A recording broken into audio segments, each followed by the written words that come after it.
Man, this is a massive weekend for the UFC. It's a international fight week in Las Vegas. Man, it's UFC 290. I'm going to just run down the main card because this might be the best main card I've seen in a very, very long time. Best this year. Yeah. Volk versus Rodriguez for the depth for the belt. Then you've got Brandon Moreno and Pantoja for the belt. Robert Whittaker and Duplessis. Jalen Turner, Dan Hooker, Bo Nickel, Trayshawn Gore is the main card of that fight.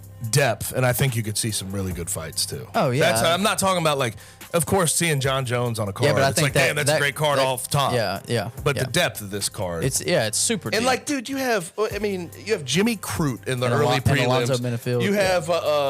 You have in the prelims Robbie Lawler versus Nico Price. You're gonna have the fact that Jack the Della Maddalena's in the prelim.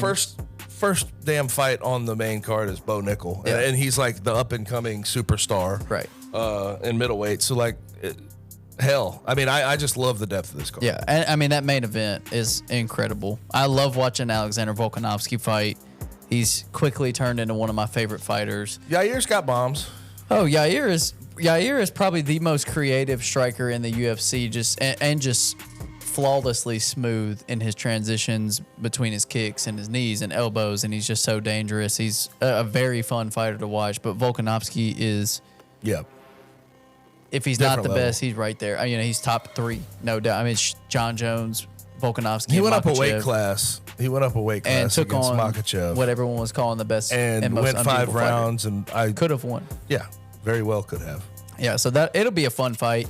Volk's going to be a tough out for anybody, but Yair is creative enough that if someone's going to catch him, Yair might be able to catch him. I don't see it happen. No. I think Volk's going to win. Volk's too. I don't think he leaves himself there to get caught. So good, man. Moreno, man, I respect him. I'll say this. The fact that he was able to get the belt that many times and beat Figueiredo and twice. Do what he's been able to do, and against all odds, ultimately. Yeah.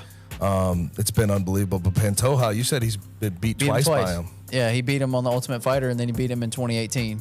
So, and he's not ducking smoke. Clearly, he signed the damn. Yeah. He signed the damn thing. He's let's go. Let me beat him. Let me try to beat him. And it's always fun when this happens because their first fight I think was 2016. Second fight was 2018. So now you've got 5 years of work in between there where Alexander Pantoja his career kind of went like this. It went up and it's kind of plateaued a little bit, and then it's popped up back to where he's in the title picture. But Brandon Moreno just went like this, just exponential growth of like this guy that, okay, he could be a top 10 flyweight to he's the best flyweight in the world. I mean, he fought Davison Figueiredo 4 times in one of the best like rivalry. I can't say trilogy because they fought 4 times, but just one of the best like head-to-head matchups in UFC history. The 4 fights that they had were incredible. You have the draw, and then I think Moreno subbed him in the second fight.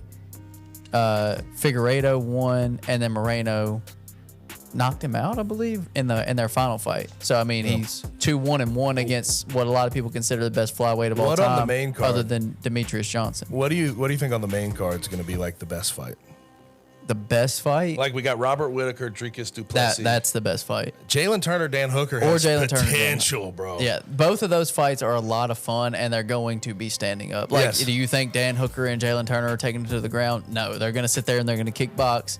And Duplessis and Whittaker, they may mix in some takedowns, but it's going to be a lot of just swinging. Duplessis kind of turned me off with his fight against Derek Brunson. I know he won and knocked him out ultimately. Yeah. But Derek Brunson's just so old and runs out of steam. That first round, Duplessis got absolutely manhandled by Brunson, and that turned me off of him as a fighter a little bit. And almost he could earn some respect back though if he sticks in there with Rob. But almost in any other time in history, Robert Whittaker would be the best middleweight on the planet right now. Yes, he just got very unfortunate that Israel Adesanya is there because Whittaker keeps running through the entire division and just can't quite get over the hill that is Israel Adesanya. So like Whittaker, and he's tried. It's Izzy, Whittaker, and then everyone else is below them. Like they are the 2 best, I think, by a pretty wide margin at middleweight. Just Whittaker can't get over that hill that is Israel Adesanya. So I think Whittaker wins that fight. He's incredible. He's still one of the best fighters in the UFC. Like he's up there. He's probably a top 15 fighter in the UFC. I do have a feeling belt. that I think Whitaker could finish him in the first couple rounds potentially. But it could be a hell of a fight. It could be a war. Whitaker's usually not a big bomb puncher. Like if you look at his, like he throws heavy punches, but he doesn't finish a lot. Like I don't think he's finished a fight in years. I just think he's a full-on better fighter. Oh yes, absolutely. I think, but it has potential to be a very good fight. Yeah. Jalen Turner and Dan Hooker, very good fight as well. That's one that could end on one shot. Yeah, a kick to the face probably, or elbow to the face. Yeah, it's a fun card, man. It's a very, very fun card. And Bo Nickel, I want to see him. It would be stupid, honestly, for him to go in with this mindset, but I still want to see. I know how good he is.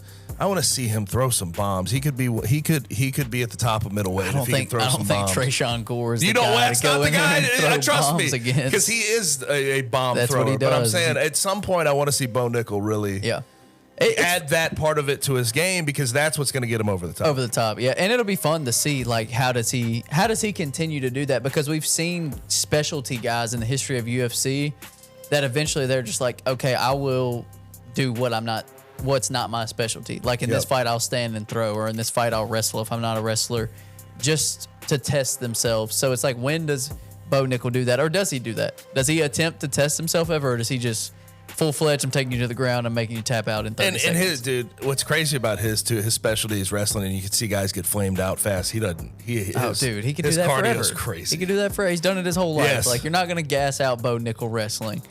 But yeah, exciting card. It'll be a lot of fun. I know I'll be watching this weekend. Sure you will as well, and Kenny as well will be watching. Ken Dog.